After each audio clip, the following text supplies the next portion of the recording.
कोल्हापूरच्या नांदणी मठात गेली 34 वर्ष असणाऱ्या महादेवी हत्तीणीला गुजरातच्या वनतारा प्रकल्पात नेण्यात आले आणि या विरोधात तीव्र जनभावना निर्माण झाली असून कोल्हापूरकर महादेवी हत्तीणीला परत आणण्यासाठी आक्रमक झाले। तर या प्रकरणी वनतारानं देखील स्पष्टीकरण दिले। महादेवी हत्तीणीची पुन्हा कोल्हापूरला रवानगी करण्याचे संकेत वनताराने दिले। यासाठी अधिकृत वन्यजीव खात्यानं आणि जैन मठानं न्यायालयात कायदेशीर याचिका दाखल केली पाहिजे।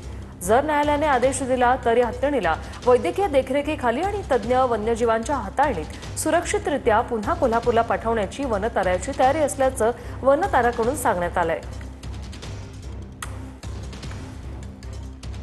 महादेवी हत्तीणीबाबत वनताराचं अधिकृत उत्तर काय पाहूया। प्राणीमित्र संघटना पेटा इंडियाच्या अर्जावर मुख्य वन्यजीव वॉर्डन यांनी हत्तीणीच्या प्रकृतीची तपासणी करण्यासाठी समिती नेमली। हत्तीणीवर उपचार करण्यासाठी आवश्यक वैद्यकीय सोयीसुविधा असलेल्या ठिकाणी पुनर्वसन करण्याची समितीची शिफारस आहे।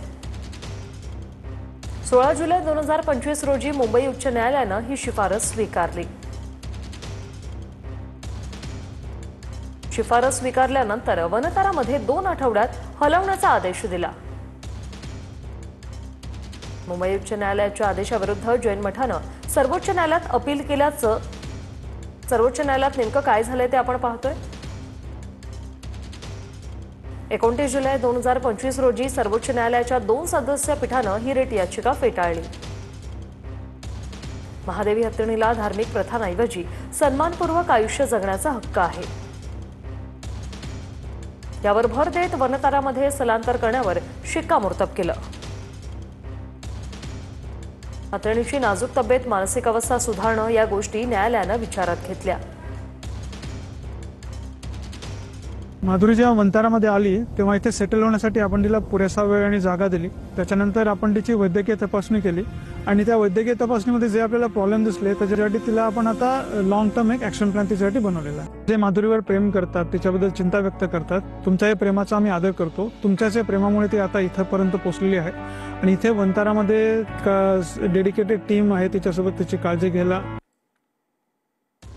वनतारामध्ये आता महादेवीची सध्याची स्थिती काय पाहूया। महादेवी वनतारामध्ये 30 जुलैला आल्यापासून विशेष पशुवैद्यकीय उपचारांखाली ठेवण्यात आली। महादेवी हत्तीणीवर सांधेदुखीचा उपचार सुरू आहे। एक्स-रे आणि अल्ट्रासाउंड यासह रेडिओलॉजिकल रोगनिदान, साखळदंडविरहित आणि चांगली राहण्याची व्यवस्था करण्यात आली आहे। यामुळे महादेवी हत्तीणीची मानसिकता आणि आरोग्य सुधार होत असल्याचं वनताराने सांगितलं। अनेक वर्ष दुर्लक्ष झाल्यानंतरही आता तिच्या पायाची अवस्था हळूहळू सुधारते। तर महादेवीला कोल्हापुरात पाठवण्याबाबत वनताराचं म्हणणं काय? महादेवी हत्तीणीची पुन्हा कोल्हापूरला रवानगी करण्याचे संकेत वनताराने दिले आहेत। त्यासाठी अधिकृत वन्यजीव खात्यानं तसंच जैन मठानं न्यायालयात कायदेशीर याचिका दाखल केली पाहिजे। वन्यजीव संरक्षण कायद्यानुसार सर्व नियमांचं पालन करण्यात आलं पाहिजे। न्यायालयानं आदेश दिल्यास वैद्यकीय देखरेखीखाली पाठवण्याची तयारी।